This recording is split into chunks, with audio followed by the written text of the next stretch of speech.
Did you know that among the countless emperors who ruled ancient China, there was one whose glory shone brighter than any other, yet whose soul was darker than the night itself? His name was Emperor Wu of Han, Liu Che, the most powerful monarch of the Han Dynasty. To the world, he was a visionary, the unifier, the conqueror, the son of heaven. But beneath the golden dragon robe and the endless praises lay a man consumed by paranoia, obsession, and blood. A man who believed that power could bend not only men, but even the spirits of the dead. When Liu Che ascended the throne at 16, he was young, brilliant, and full of fire. He dreamed of an empire that would never fall, and for a time, he almost made it real. He crushed the Xiongnu, expanded China's borders to the far west, and filled his palaces with treasures from lands no one had ever seen. But as the empire grew, so did his fear. Fear that someone, somewhere, would take it all from him. That fear slowly turned into madness. He began to see shadows where there were none. He began to believe that his enemies were not only among the living, but hiding inside the unseen world, sending sorcery, curses, and spirits to harm him. And so began one of the darkest chapters in Chinese history, the Witchcraft Inquisition. Under his order, the court filled with magicians and exorcists. They claimed they could smell evil spirits, taste poison in the air, and see death in the faces of men. Anyone they accused, concubines, generals, scholars, even royal family, were dragged into the dungeons, tortured until they confessed or died. Thousands were executed, whole families wiped out for whispers of black magic. The prisons overflowed, the streets were silent. People no longer dared to speak his name at night for fear that his spies, or worse, his priests, might hear. And then came the tragedy of the crown prince. His son, Prince Liu Ju, was everything a father should have been proud of: kind, intelligent, and loved by the people. But in the eyes of a paranoid emperor, that kindness became a threat. When the magicians found clay dolls and paper charms buried beneath the prince's palace, planted there by jealous courtiers, the emperor's rage exploded. He believed his own blood had cursed him. The emperor's soldiers stormed the prince's palace. Hundreds were slaughtered. Walls ran red with blood. The prince fought until his sword broke, until his guards fell one by one, and when there was no one left, he took his own life, praying that his father would someday know the truth.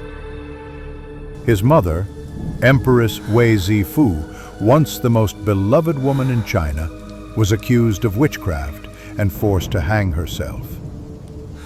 Her death marked the moment the emperor's heart and sanity finally shattered. After the massacre, the palace grew cold.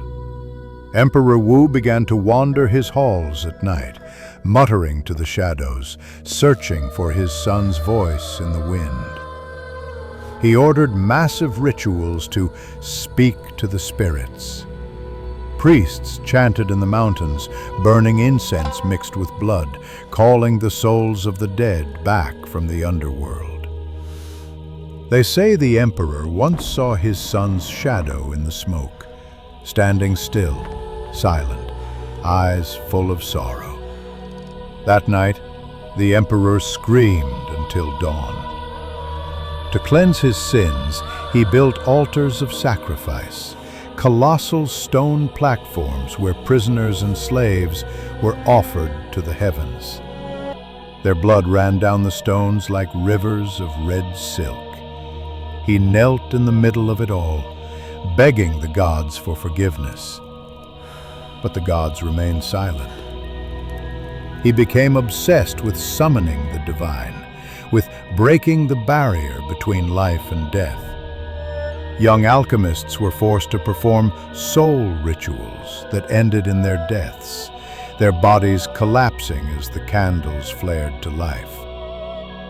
To him, that flicker of fire was proof that heaven still listened. But the emperor's body began to rot.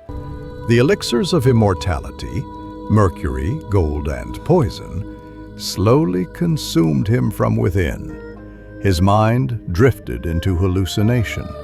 He claimed to see ghosts whispering in his chambers, accusing him, mocking him. Still he drank, still he prayed, still he killed, because he believed until his last breath that if he could not live forever, he would at least make the world remember his name in fear.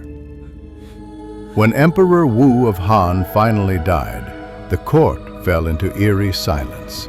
No one wept, not truly. Only ritual tears, forced cries, a hollow echo of grief. Hundreds of concubines were buried alive beside him, their muffled screams trapped beneath the soil.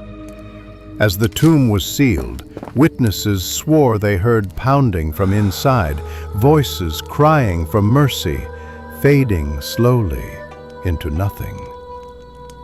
Today, history still calls him one of the greatest emperors of China, a ruler of glory, expansion, and innovation. But behind every triumph, behind every monument that still stands in his name, lies the shadow of his madness.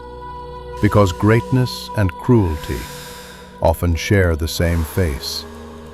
And when the wind blows across the ancient hills where he was buried, the villagers say they still hear whispers, faint, trembling, the voices of those sacrificed in his name, the cries of a son betrayed, a mother silenced, and an emperor trapped forever in his own darkness.